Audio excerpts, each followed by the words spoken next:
Hey everyone, so last week we started into chapter 5 and just got a bit of an introduction going. So maybe just as practice, if you don't have your notes out in front of you, I'll pause the video and why don't you see if you can identify parts A through F. All right, so just hit pause on the video and then I'll post up the answers. Okay, so those are the structures of the cell membrane. So obviously the primary structure is the phospholipid bilayer, but we can see that there's lots of things embedded throughout, and we should make sure that we know the role of each of those things, right? We brought up these things before, the cytoskeleton, cholesterol, and glycoproteins, their role as receptors, etc., right? So do make sure you know what the role of each of those things is, and you will see them come up as we go through the process of membrane transport. And so that's really what the first part of chapter 5 is all about. It's all about how the cell moves things in and out. And try to keep in mind the idea of this fluid mosaic model, right? That's what that image up above is meant to portray, that this membrane is dynamic, right? So that's what fluid means. It's dynamic, it moves. It's not a static structure at all. So the membrane is constantly folding and moving on itself. And the mosaic is, many inner working parts, right? So it has a variety of substances. And we talked about that last week, right? Variety of molecules embedded. Okay, so there are ultimately 6 ways in which various substances move into or out of a cell. If you didn't watch the introductory video first with the little quiz, I would suggest pause and go through that. This will give you a good background to help then have it reinforced as I go through the notes. So pause the video and go and watch that interactive activity at the start of chapter 5 and then come back. Okay, so out of all the 6 ways in which various things get into and out of the cell, they basically fall into one of 2 categories, and that is either passive transport or active transport. Okay, and so to break them down, essentially, passive transport in general requires no energy, so that's why it's passive, requires no energy, and it essentially moves things from high concentration to low, moves substances from high to low concentration. All right, and alternatively, active transport, all right, is essentially the exact opposite, right? So active transport requires energy, and we should be thinking that this energy is in the form of ATP, right? So we've learned about adenosine triphosphate, the molecule, the energy currency of cells produced through cellular respiration. And it doesn't always, but often goes against the concentration gradient, right? So it's often from low to high concentration, but it also depends on whether or not movement of the membrane and such is involved. So often from low to high concentration, so the opposite to passive, and it will see that the ATP is used for other purposes as well. But that's a fundamental difference between the two. Now, there are 6 different ways from the video, or maybe just having a glance through your text. See if you can come up with what are those 6 different methods and see if you can classify them correctly as passive or active. So pause the video and then start the video to see the answers. Okay, so up at the top for passive transport here, we've got diffusion, osmosis, and what is called facilitated transport. And under active, we have, in fact, active, which sounds kind of silly, I know, but you'll see, active transport, endocytosis, and exocytosis. So these are the 6 ways in which The majority of things get in and out of cells, or pretty much everything.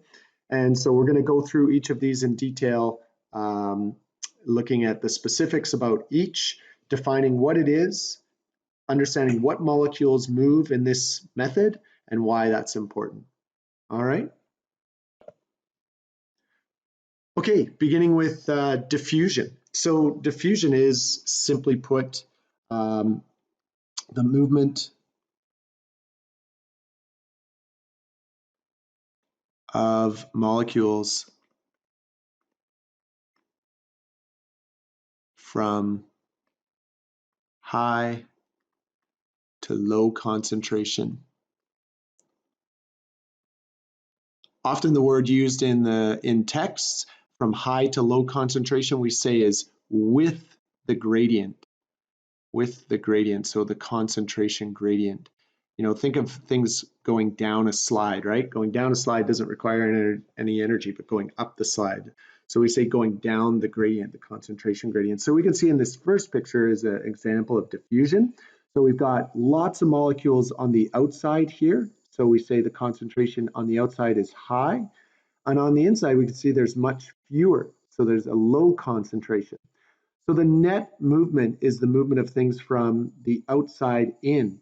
It's not to say that these molecules on the inside won't also move out, but we can see because there's so much more, right, concentration influences diffusion. And so there's way more stuff going in than there would be going out. And we'll talk about that, like it'll essentially reach an equilibrium, but what drives the process is this difference in concentration.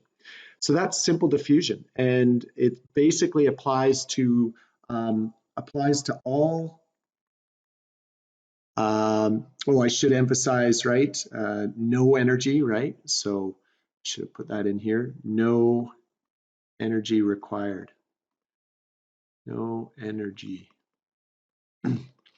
And it applies to essentially all nonpolar molecules.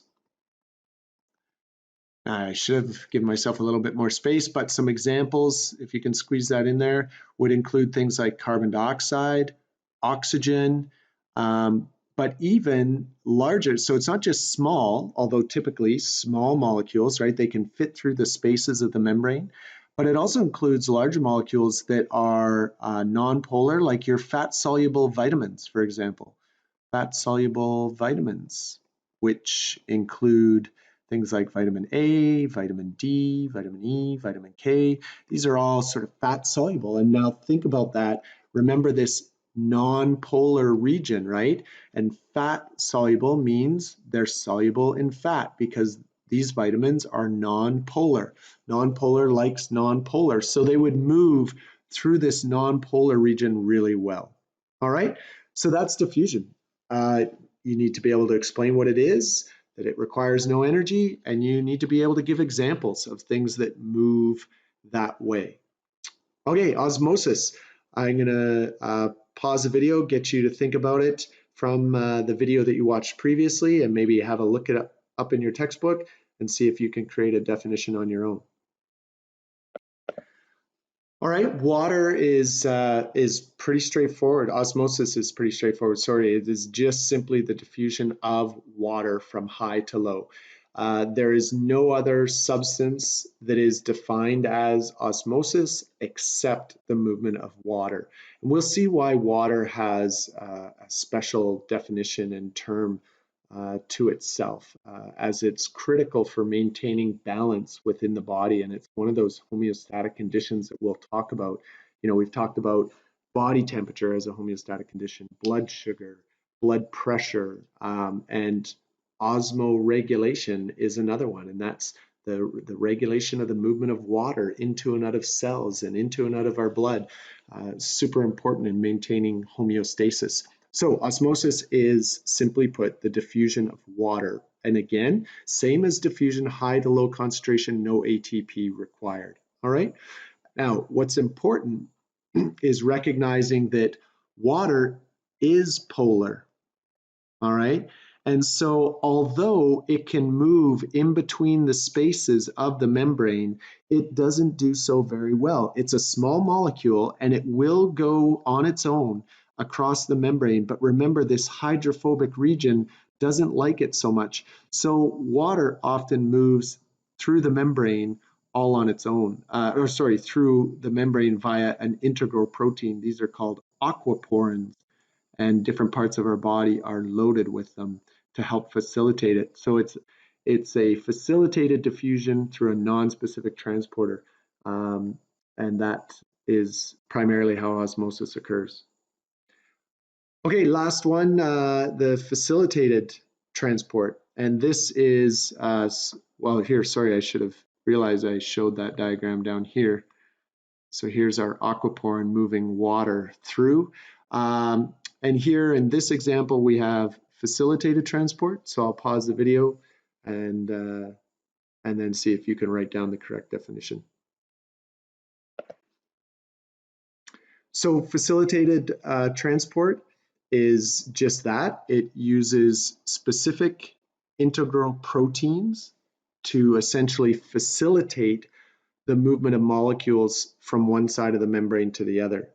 And so hence facilitated. And here's one role of those integral proteins that we talked about at the beginning in that mosaic model. These integral proteins, like all proteins, are shaped in a unique way, specific to the molecules that they're going to transport or help facilitate to transport. Again, as with all passive transport, it's always from high to low concentration, and there's no ATP involved. So here, this molecule, if maybe you wagered a guess, is glucose. So we can kind of see that hexagon shape, right? And that glucose is transported by facilitated transport through a channel of that integral protein. And so that those integral proteins are often referred to as channel proteins if they involve no ATP. Okay, I'm going to pause the video there, and we're going to leave the rest of this for a discussion in class tomorrow, as I think it'll draw, or I hope it draws a few questions to make sure everybody's understanding what's going on. That's it. See you tomorrow.